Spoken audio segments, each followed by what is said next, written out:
Roddy, it's a big day tomorrow, the 50th anniversary of the Glenfiddich Championship. You've been involved over a long number of years in a lot of different ways, between being a competitor and being one of the organisers, I suppose, in your role in the piping centre.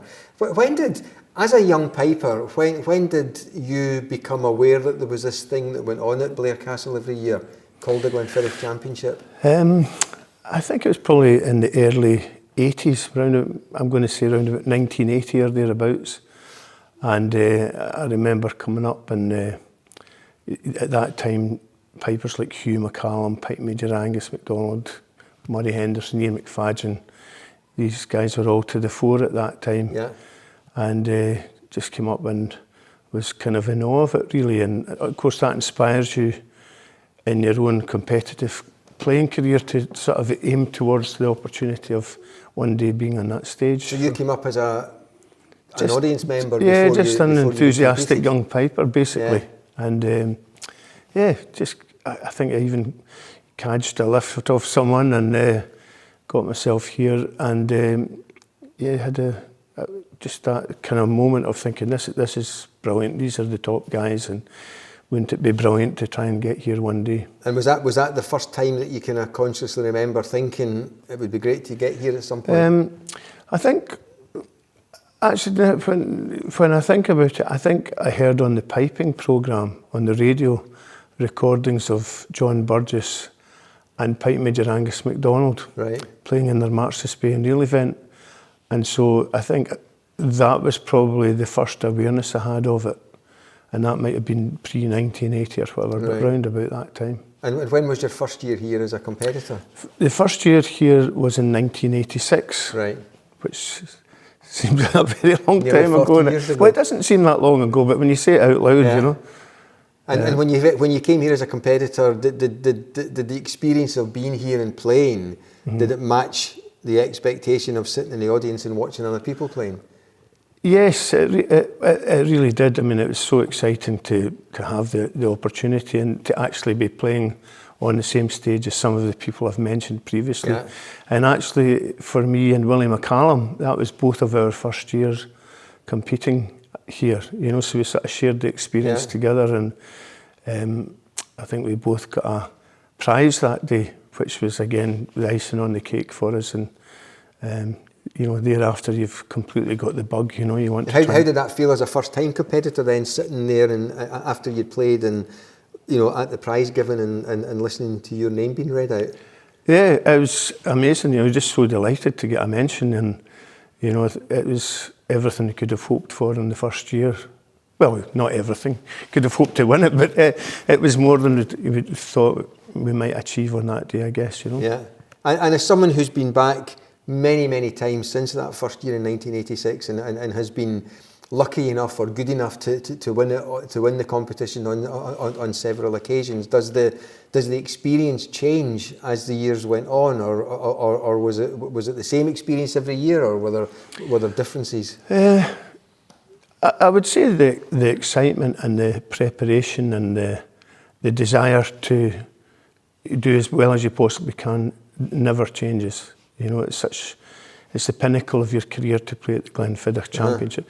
And I should mention all of the other side of it. I mean, you're so well looked after by, the Liz Maxwell primarily, and all of the Glenfiddich people, and the Grant Gordon family were so welcoming.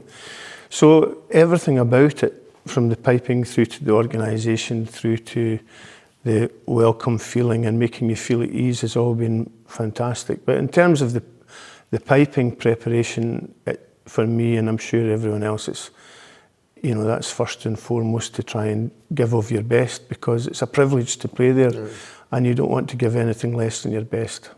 You're one of the few people that saw it through different lenses, if you like, because as well as being here as a competitor, in your role as director of the Piping Centre, you were also effectively helping to organise the event. Did that make you look at it differently in any way?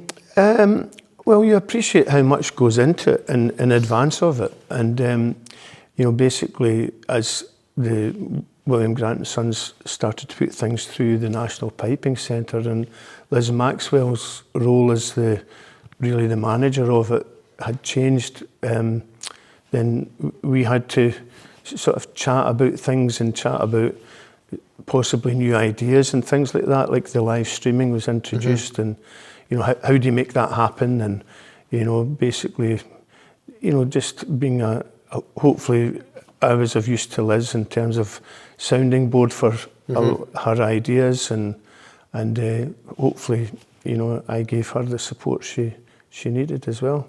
And talking about that through, the changes that have been made because of technology, as someone who's been involved since the mid-80s, who's known about the competition since long before then, what do you think, as we approach the 50th event tomorrow, where's the next 20 years going to take the Glenfiddich, do you think? Wow. Well, what I have seen is the technology has made it a worldwide event. We know of people having Glenfiddich parties, watching it on stream, and that's been amazing to see that. And already I know of so many people who have come from abroad for the event tomorrow, and I think that for many pipers living around the world, it's become part of their bucket list in terms of their piping interest to come here. And have technological changes facilitated that, because people overseas have perhaps watched the live stream and then thought, I'm going to go next year? Yeah, well, I think one of the things discussed early on about the idea of having a live stream was, if we have a live stream, will it mean people will just want to stay at home? And of course that was a legitimate concern, because it was a kind of new thing to do. But in fact, I think the opposite has proved the case, really. It's beamed it to the world, and people would say, that looks great, I'd like to be there in person. And on that same track, do you think that pipers who are watching the event from overseas, do you think it will increase the motivation for another generation of young pipers to want to try and get here? Yeah, I think so. I mean, I think, my own experience was, I was looking at pipers of the generations before me, thinking that's the standard I've got to try and get to if I really want to keep going on the track I'm on, which was to try and improve and be a better player, and the bug for it. And I think there are many, many young pipers now that have a similar mind frame. And in fact, in the competition circuit in Scotland and abroad, there are so many B, C grade, A grade players that are playing at an extremely high level. And I think that events such as the Glenfiddich, in particular the Glenfiddich, is something that really motivates them. When you're talking to these young pipers, whether because you're involved in their competitions or because you're teaching them, what is their perception of the Glenfiddich? Well, I think it's everything that I've said, and that they see it as the absolute top competition in the world. It's one that, if you're a competing piper and an aspiring piper, it's one that you absolutely would love to play. It'd be like a footballer who wants to play in the World Cup. Yeah. It's kind of the same thing, really, as in piping terms, I would say. Good. And from your perspective, if I was to ask you to give me two highlights, two golden moments from all the years that you've been involved in the Glenfiddich, not necessarily your own, but two highlights from the competition, what would they be? Wow, I think one that sticks out in my mind was in 1988, and it's a sort of funny one in a way. And because I got fantastic prizes. I got a first and a second, and I genuinely thought I had won the competition. But because I was so sort of carried away with myself, getting such good prizes, I hadn't realised that Gavin Stoddart had also got a first and a second.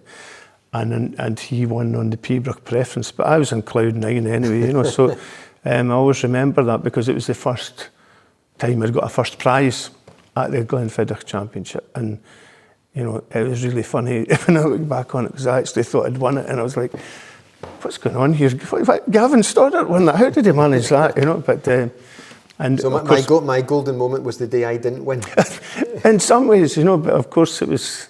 Gavin and I became firm friends, and it was just one of these things. I remember just being so sort of overwhelmed that I'd got a first prize, put it that way. And then I don't know what I could separate out as golden moments. I mean, I've heard some terrific performances through the years, really, and it's hard to pick one other, you know, really from that. It's every year has been fantastic, really, you know. Good. Roddy, thanks very much for taking the time to talk to me. Enjoy yourself tomorrow. Thanks, Fergus. Cheers. Thank you.